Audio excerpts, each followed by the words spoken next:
आज हम बात करेंगे एक ऐसे विषय पे जिसको आज भी समाज में एक बुराई या एक अभिशाप के रूप में देखा जाता है और क्योंकि ये एक कानून की तरह काम करता है इसलिए ये सबको मानना पड़ता है।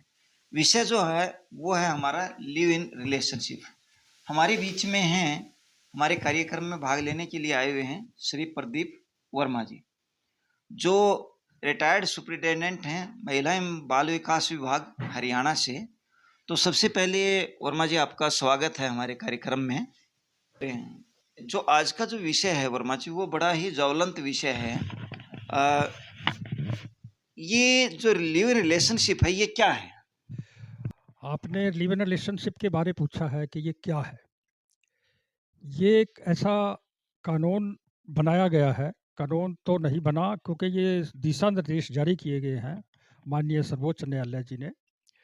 सरकार द्वारा इसमें कोई एक्ट अभी तक निर्मित नहीं किया गया है, क्योंकि सरकार जब कोई एक्ट क्रिएट करते हैं, कोई नया एक्ट बनता है, पार्लियामेंट में जाता है, तो उसके लिए कोई समाज से संबंधित एक्ट होता है, पहले समाज की राय लेना ज़रूरी होता है। तो लेकिन इसके बारे में ना भी एक्ट बना है, ना ही कभी कोई समाज की राय ली गई।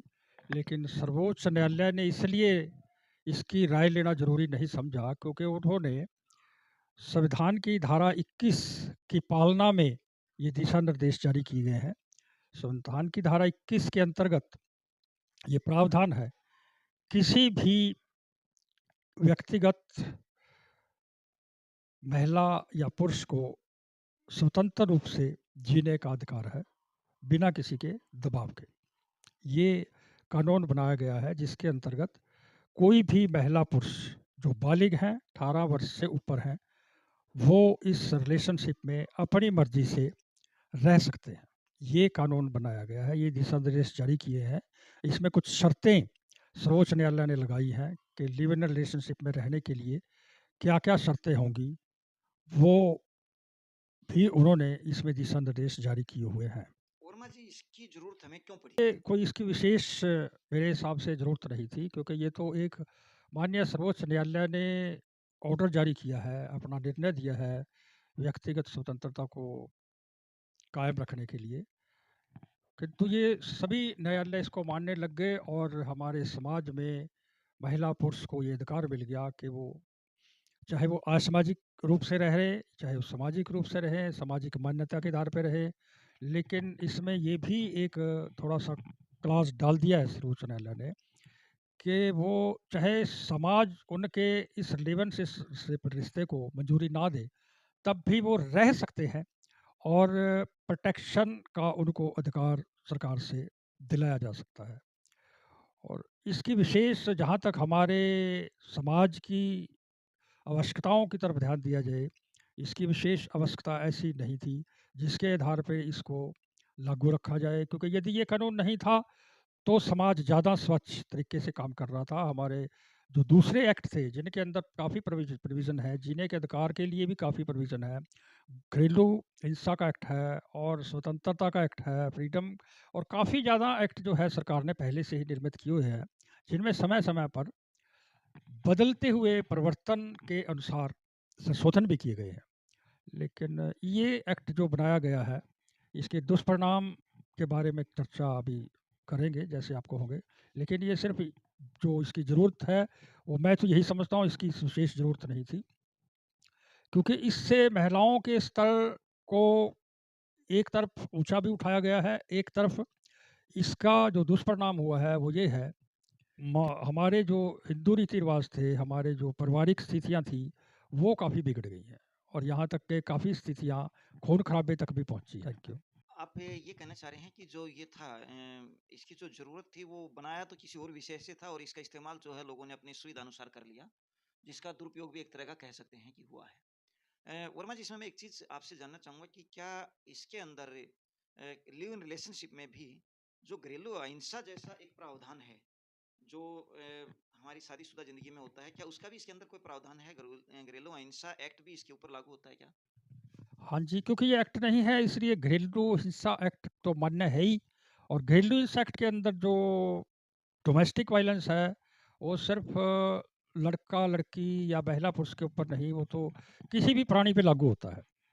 घर में किसी भी घर के परिवार के मेंबर के साथ यदि घरेलू हिंसा होती है, तो उसकी प्रोटेक्शन का अधिकार हर एक को है और उसी अधिकार के अंतर्गत इस निर्णय में ये प्रावधान रखा गया है कि यदि किसी पुरुष या ना किसी महिला के साथ घरेलू हिंसा की जाती है, तो उसके विरुद्ध जो भी कुछ भी कानूनी कार्रवाई का प्रावधान रखा है, वो हो सकता है और महिला अपने आप को सुरक्षित रख सकती है। इसमें कई बार क्या होता है जब हम आपस में रहते हैं तो वैचारिक मतभेद, मनभेद या एक हम ये कहें कि आपस में डिस्प्यूट रेज़ हो जाता है। तो अगर इस तरह का एक कारण बन जाता है कि भई पहले वो साथ में रह रहे थे, लिव इन रिलेशनशिप में रह रहे थे, कुछ समय रहे या लंबे समय रहे, लेकिन उसके बावजूद अगर वो अलग-अलग रह रहे हैं, तो क्या इसके अंदर कोई मेंटेनेंस जैसा एक प्रोविज़न भी है? हाँ जी, इसमें जब वैसे तो ये रिलेशनशिप का जो है प्रोविज़न रखा गया है, ये दोनों की मर्ज़ी से ही रखा गया है। यदि दोनों की मर्ज़ी नहीं रहती, तो ये समझ लीजिए कि रिलेशनशिप टूट गई है। लेकिन जहाँ तक मेंटेनेंस का सवाल है, उसमें यदि लिव इन रिलेशनशिप में जाते समय दोनों महिला-पुरुष ने ये अपने लिव इन रिलेशनशिप के प्रमाण पत्र को ऑथेंटिकेट करवाया है, अपना एक रजिस्टर्ड कराया है कि वो लिव इन रिलेशनशिप में ही रह रहे हैं, तो उसके अंतर्गत जो भी सर्टिफ़िकेट होता है, वो जो चाहते हैं अपनी मर्ज़ी से शर्तें उन्होंने लगाई थी कि यदि हमारा रिश्ता टूटेगा तो ये मेंटेनेंस की अधिकार होगी या उसको जो भी उसकी खान-पान उसका अधिकार इसमें वैसे प्रोविज़न भी किया गया है सुप्रीम कोर्ट ने, ये दिया है कि उसको इस चीज़ का अधिकार है, मेंटेनेंस भत्ता लेने का उसको, अपने रख-रखाव का उसको पूरा अधिकार है। यानी आप ये कहना चाह रहे हैं कि इसके अंदर अगर कल ना कोई डिस्प्यूट आता है, तो उसका मेंटेनेंस का प्रोविज़न माननीय सर्वोच्च न्यायालय ने डाला है।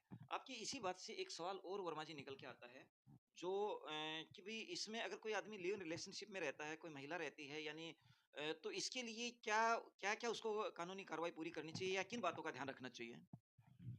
इसमें लिव इन रिलेशनशिप में जाने से पहले पहले तो दोनों पक्ष को ये देखना चाहिए कि सबसे पहला तो वैचारिक अ, मिलान का संबंध होता है, उनके विचार मिलते हैं या नहीं मिलते हैं, नंबर 1। नंबर 2 यदि मिलते हैं तो उनको ये देखना है कि क्या उसमें लड़की या लड़का कोई भी उनमें से रोज़गार स्थापित किया हुआ है और वो रहने के लिए उनके पास पूरी व्यवस्था है, निवास स्थान की व्यवस्था है रहने की या वो किराए पे रह रहे हैं तो क्या उसको किराए पे रहने के साथ-साथ उनका इतना रोज़गार है कि वो अपना भरण-पोषण अच्छे से स्वयं कर सकते हों और उसमें रहने के साथ-साथ ये भी शर्तें होती हैं कि अपने होशो-हवास में वो इस रिश्ते में जा रहे हैं या किसी दबाव के कारण जा रहे हैं या जो है उसमें उनके पास जो है अपने लिवेंसिस में रहने के लिए उस सर्टिफ़िकेट में जो भी उनके भविष्य के लिए है, यदि वो चाहते हैं, वो अपनी मर्ज़ी से शर्तें निर्धारित करके डलवा सकते हैं और ये सर्टिफ़िकेट होना उनके पास ज़रूरी है। और इसीलिए ये पहला क्वेश्चन था कि भई क्यों ज़रूरत पड़ी? ये इसकी ज़रूरत इसीलिए पड़ी थी क्योंकि ज़्यादातर शादियाँ हमारे हिंदू रीति-रिवाज में उनके संस्कार के मुताबिक हो देती थी, महिलाएँ पूरा पालन करती थी अपने धर्मों का, अपनी हर चीज़ का। लेकिन जहाँ वैचारिक मतभेद आ जाते थे, वहाँ कुछ रिश्ते बिगड़ जाते थे या डाइवोर्स हो जाते थे, ज़्यादा अत्यधिक यदि कहीं हिंसा या अत्यधिक कोई स्थिति पैदा होती थी। औरत चाहती थी कि मैं इस घर में नहीं रहूँगी, वो डाइवोर्स हो जाता है, उसका प्रावधान था। लेकिन इस रिश्ते में सिर्फ़ एक यही एक इसका लाभ लगा लो, इसका ज़्यादा लाभ तो नहीं है कि वो एक-दूसरे को समझने के लिए रिलेशनशिप में चले जाते हैं और इसको ज़्यादा देर रिलेशनशिप में रखने का प्रावधान तो रखा गया है कि रह सकते हैं। लेकिन अल्टीमेटली यदि समाज इसको मान्यता दे, यदि उन्होंने शादी कर ली, तब उनका यदि उनको लगा है कि हमारे वैचारिक मतभेद नहीं आएँगे, यही फ़ायदा है कि वो शादी योग्य हो गए और शादी कर सकते हैं और उनका जीवन अच्छी तरह से फिर बाद में अच्छा निर्भर हो सकता है। इसीलिए इसकी ज़रूरत पड़ी और इसमें जो क्वेश्चन था मालिक साहब का कि उसमें क्या-क्या शर्तें लगाएँ, वो शर्तें अपनी मर्ज़ी से लिव इन रिलेशनशिप में जब तक चाहे रह सकते हैं। लेकिन लिव इन रिलेशनशिप में रहने के लिए ये भी कंडीशन है कि वो ये नहीं कि 1 रात का रिश्ता हुआ या 2 रात रहे इकट्ठे या 1 हफ़्ता रहे या 3 हफ़्ते रहे, तो उसमें महीनों रहते हुए उनको ये लिव इन रिलेशनशिप होना ज़रूरी है, उनका महीनों से रहना ज़रूरी है। चलिए इसमें वर्मा जी ने 4-5 बातें कही हैं। सबसे पहले तो ये है कि अगर कोई लिव इन रिलेशनशिप में रहता है, तो उसको सबसे पहले तो एक अपना रजिस्ट्रेशन ज़रूर कराना चाहिए। रजिस्ट्रेशन सर्टिफ़िकेट मैंडेटरी है, ज़रूरी है। दूसरा उसमें वो अपनी सुविधानुसार या अपनी ज़रूरत के दूसरे से मिलके या दोनों अपना-अपना अलग भी उसके अंदर अपनी कुछ शर्तें डाल सकते हैं। वो ये निर्धारित कर सकते हैं कि हम रिलेशन में रहेंगे तो इन तरीके से रहेंगे और ये हमारी नियमावली रहेगी। तीसरा वर्मा जी इसमें ये कह रहे हैं कि थोड़ा-सा अपना उसका ये भी ध्यान रखें कि भई वो अपनी मेंटेन भी अपनी लाइफ़ को कर पाएँ। ऐसा ना है कि वो कुछ समय के लिए आएँ और फिर उनके रास्ते जो है वो अलग-अलग हो जाएँ। बेहतर ये रहे कि अगर इस तरह के प्रोविज़न में आए हैं तो वो लंबे समय रहें। चौथा ये कहना चाह रहे हैं कि इसके अंदर व्यक्ति विशेष महिला हो चाहे पुरुष हो, वो एक दूसरे को समझ पाए। लिव इन रिलेशनशिप का वास्तव में मायना तो ये था कि भाई आगे हम इसके साथ जीवन बिताएं, जिंदगी जिएं, तो वो ठीक रहेगी कि नहीं रहेगी। ये इसके कुछ बातें वर्मा जी ने बताई। अगला सवाल जो है वो हमारा ये है वर्मा जी कि क्या अगर इस तरह का कोई लिव इन रिलेशनशिप में रहते रहते संतान उत्पत्ति हो जाती है, बच्चे का जन्म हो जाता है, तो क्या उस बच्चे को माता-पिता की संपत्ति से क्या उनको मतलब वो अधिकार मिलेगा जो हमारी सामान्य ज़िंदगी में मिलता है? जहाँ तक सर्वोच्च न्यायालय ने हिदायत इसमें दी है, बच्चे को इसमें प्रॉपर्टी का अधिकार नहीं दिया गया है। क्योंकि लिव इन रिलेशनशिप में कई तरह के उदाहरण हैं, कइयों के फैमिलीज़ के उदाहरण हैं, कइयों को उत्तराधिकार का अधिकार जो है, इसमें माता-पिता की संपत्ति में उनको नहीं दिया गया है। लेकिन ये इसलिए नहीं दिया गया है, क्योंकि ऐसे भी पेरेंट्स हैं, माता-पिता, जो अपने परिवारों को छोड़ के, अपने बच्चों को छोड़ के लिव इन रिलेशनशिप में रह रहे हैं। और वहाँ उनके रहते हुए कोई बच्चा उत्पन्न होता है और वो शादीशुदा नहीं होते। यदि शादीशुदा हो जाएँ तो संपत्ति का अधिकार है। जब वो शादीशुदा बिना शादीशुदा के कोई बच्चा उत्पन्न होता है, तो उसमें उसकी प्रॉपर्टी का अधिकार उस बच्चे को नहीं है। या कोई महिला अपने छोटे बच्चे को साथ लेके आई है और वो लिव इन रिलेशनशिप में रह रही है, तब भी उसके बच्चे का पुरुष की संपत्ति में अधिकार देने का ऐसा कोई प्रोविज़न विस्तार से रखा नहीं गया है। इसमें ऐसे आखिरी सवाल हम करते हैं वर्मा जी कि इसके समाज में क्या प्रभाव सामने आए हैं? मतलब समाज कितना प्रभावित हुआ है और प्रभावित हुआ तो कैसे प्रभावित हुआ है इस प्रक्रिया से? इस प्रक्रिया से जहाँ तक देखने में आया है और सुनने में आया है और जगह-जगह की वारदातें सामने आई हैं, उससे तो ये ज़ाहिर होता है कि भी जहाँ तक महिलाओं के उत्थान की बात है, वो तो सिर्फ़ इतना ही उत्थान हुआ है कि कोई भी महिला अपनी मर्ज़ी से, अपनी खुशी के लिए, किसी पुरुष के साथ रह के खुशी से रह रही है। इतना उत्थान लगा लो उसका, लेकिन यदि कोई महिला सर्वसंपन्न है, उसकी रोज़गार है, कहीं भी वो रह रहे हैं, अपना भला-बुरा सोच सकती है। वो अपने पहले पति की पहुँच से दूर भी रह सकती है, उसमें उसका कोई कोई नियंत्रण नहीं है, कोई अधिकार नहीं है और ये फ़ायदा सिर्फ़ इतना हुआ है। लेकिन ज़्यादातर दुष्परिणाम इसके आए हैं, क्योंकि वो दुष्परिणाम ये आए हैं कि महिलाएँ अपने बच्चों को छोड़ के भी चली गई हैं। जब एक परिवार में बच्चे हो गए हैं, बड़े-बड़े बच्चे हो गए हैं, उनको छोड़ के चली गई हैं और पुरुष अपने एक भूख मिटाने के लिए या उनकी अपनी पत्नी सुंदर नहीं थी या कोई और कारण थे या वो उनको नहीं कुछ दे पाई या कोई ऐसे कारण थे, तो वो लिव इन रिलेशनशिप में चले जाते हैं। लेकिन वो बच्चों के साथ वहाँ पे अन्याय हो गया। चाहे वो लेडीज़ के बच्चे हैं, चाहे वो पुरुष के बच्चे हैं, वो माँ को पुकारते हैं, दूसरे बच्चे पिता को पुकारते हैं। ऐसी स्थिति में बच्चे हैं इस समाज में, वो स्वच्छ संस्कार में नहीं जाते हैं। और जहाँ तक दूसरे दुष्परिणाम हैं, जो बहुत ही ज़्यादा आए हैं, वो ये हैं कि बालिग की जो एज रखी है 18 साल के, 18 साल का कोई भी बालिग बच्चे जो दोनों लिव इन रिलेशनशिप में रह सकते हैं, इस वजह से ये दुष्परिणाम आए हैं, क्योंकि 18 साल की बच्ची या बच्चा जो होता है, वो दोनों बड़े क्रूशियल एज पे होते हैं। उनको अपना भला-बुरा समझने का इतनी परख नहीं होती कि उनका स्वास्थ्य क्या है, उनकी दुनियादारी क्या है, क्योंकि 18 साल की एज तक तो वो माँ-बाप पर ही निर्भर करते रहे हैं और माँ-बाप उनको इतने प्यार से पालते हैं कि अपना पिता होता है, अपने सारे दुःख मिटा के अपना बड़ी मेहनत करके बच्चों को पालता है।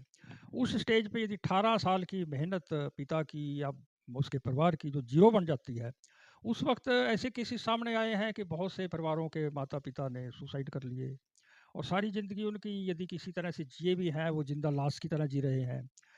और इसमें या ऐसे भी उदाहरण आए हैं कि भी कुछ ने इसका दुरुपयोग इस तरह से किया, कुछ परिवारों ने, कुछ गरीब परिवार हैं, उनके बच्चे उनका जो बच्चा होता है, मेल होता है, उसने रिच परिवारों की लड़कियों से रिश्ते बना लिए और वो परिवार की सपोर्ट भी रख ली और परिवार उनको कहीं-कहीं किरायों पे रखता है, कहीं-कहीं रखता है, उसको सपोर्ट करता है। लेकिन उस स्थिति में वो फिर उनका लालच होता है, उसका भी दुरुपयोग किया गया है। बच्ची का पिता तो अपनी बच्ची के सुख के लिए जो भी करना होता है, वो पूरा करता है, चाहे वो छोटा परिवार था, चाहे वो उनका लालच था, लालच भी पूरा करता है। यहाँ पे लालच में फिर एक हमारी दहेज प्रथा का कानून सामने आ जाता है। दहेज प्रथा का जो सामाजिक बुराई है, वो सदियों से चली आ रही है, लेकिन इसके अंदर वो क्रिएटेड हो जाती है। इस परिस्थिति के अंदर वो बुराई यहाँ उत्पन्न हो जाती है और इसके अलावा बच्चियाँ क्रूशियल एज में अपने स्वास्थ्य की तरफ ध्यान नहीं दे सकती। उनको पता नहीं होता either they are capable to birth any child और ऐसी स्थिति में बीमारियाँ उनकी जो होती हैं वो पैदा करने के बच्चा जब होते नहीं हैं तो बहुत थोड़ी एज में ही वो डेवलप नहीं हो पाता, उनका स्वास्थ्य डेवलप नहीं हो पाता।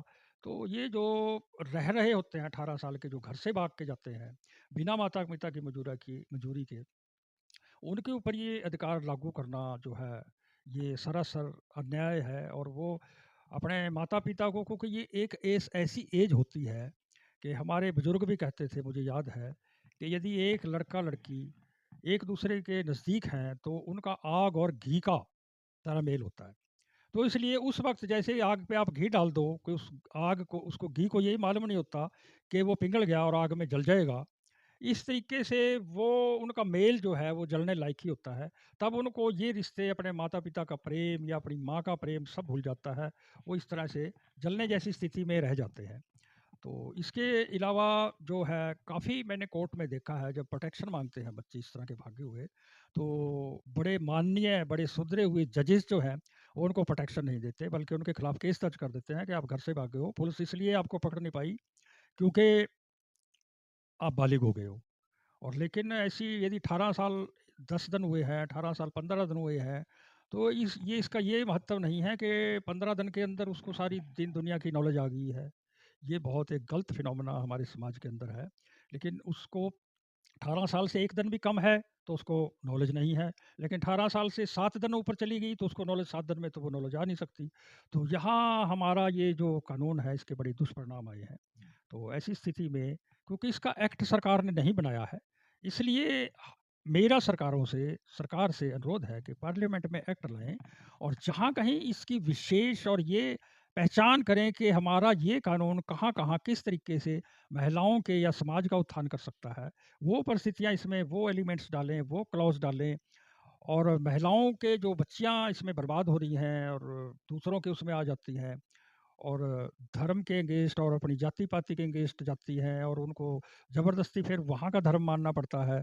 और इसके अलावा वो बच्चियाँ फिर वहाँ पे 1-2 साल ये जो यंग एज का समय होता है, ये तो उनका खुशीपूर्वक निकल जाता है। लेकिन जब दुनियादारी की बात आती है, जब रोज़गार की बात आती है, जब वो खुदा ना खास्ता जब रोज़गार से विहीन होते हैं, तो उनको काफ़ी दिनों भूखे रहना पड़ता है। ऐसी भी स्थितियाँ सामने आई हैं और उस स्थिति में चाहे उनके माता-पिता उनको बुलाना भी चाहते हों, घर में लड़की को रखना चाहते हों, लेकिन वो इसलिए नहीं आ पाती कि उसने घर की इज़्ज़त को दाँव पे लगा दिया होता है। समाज तो ना ही आज तक समाज ने इस चीज़ को मान्यता दी है, बल्कि सरकारों से काफ़ी आवेदन दिए हैं कि इस कानून को बंद किया जाए। कि हिंदू मैरिज एक्ट के सेक्शन 4 में 5 में एक प्रोविज़न है कि एक कुटुंब के बच्चे-बच्चियाँ शादी नहीं कर सकते और जब एक कुटुंब के एक गोत्र के शादी नहीं कर सकते, तो लिव इन रिलेशनशिप में वो शादीशुदा ज़िंदगी की तरह रह रहे हैं, ये भी एक कॉन्ट्राडिक्टरी पॉइंट है कानून के हिसाब से।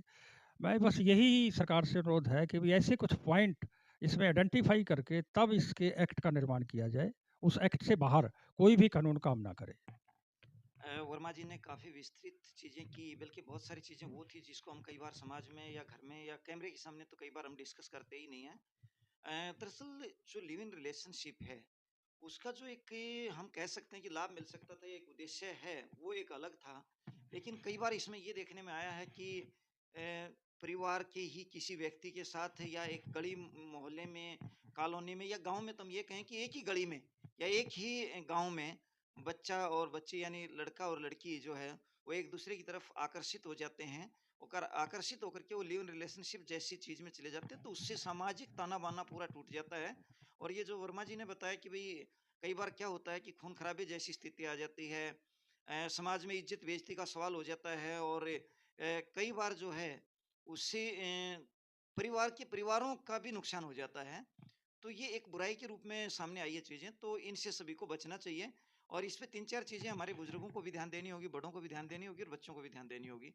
बड़ों को तो हमने समय पे या जैसे भी हमारे बच्चे साथ बैठते हैं, तो हमें समझाने का प्रयास करना होगा कि हमें ये हमारे रिलेशंस बन सकते हैं, ये नहीं बन सकते। जैसे गाँव का रिलेशन, गली का रिलेशंस कभी भी ये ना बन सकता, ना इसको समाज से मान्यता मिल सकती है।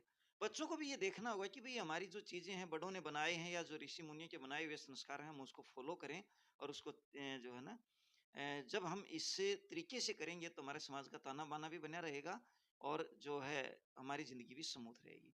वर्मा जी आप हमारे कार्यक्रम में आए और आपने दर्शकों को इतनी अच्छी जानकारी दी, इसके लिए आपका बहुत-बहुत धन्यवाद। आपका भी धन्यवाद। इसमें मैं